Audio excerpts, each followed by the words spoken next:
Aquesta reforma de la Carta Municipal no és fortuïta. Pretenen dotar de més poder, de més capacitat financera i de menys fiscalitzacions al govern de Barcelona.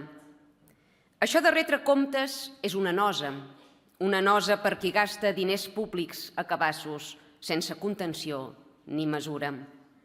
Governs que compren edificis sencers al mòdic preu d'un titular a la premsa. Governs que organitzen competicions de vela però naveguen tothora sense rumb.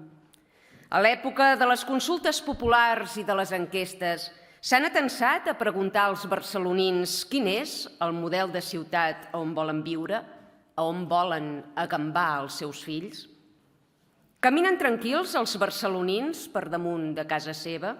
Poden passejar per carrers i places amb les arracades de la comunió sense por de perdre mitja orella?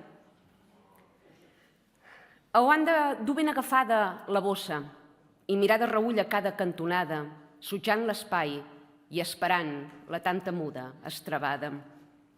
Això és el progrés i la modernització que ens van prometre? La riquesa multicultural que reivindicaven a cada acte de les seves campanyes electorals?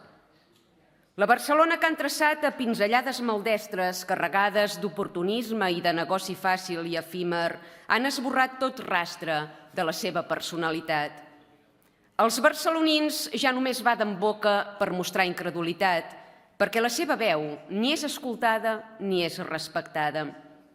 Mentre els seus governants fan xecs en blanc al sindicat de llogateres, la ciutat esdevé insegura, caòtica, cara, bruta, inevitable per a la majoria. I quan els ciutadans demanen la raó de tot plegat, vostès obren el best-seller de l'extrema dreta, un relat dens de ciència-ficció, que tant els serveix per justificar males gestions com per prohibir debats parlamentaris.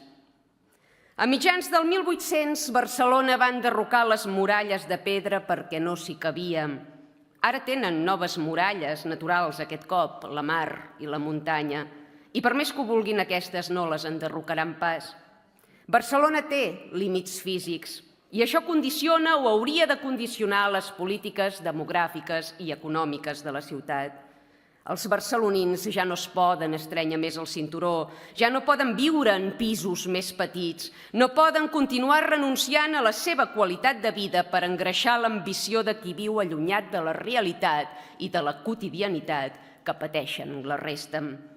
Barcelona no necessita modificacions de la Carta Municipal, necessita un canvi de govern. Seny i ordre. Acabades les intervencions, procedirem ara a les votacions. Cridem a votació.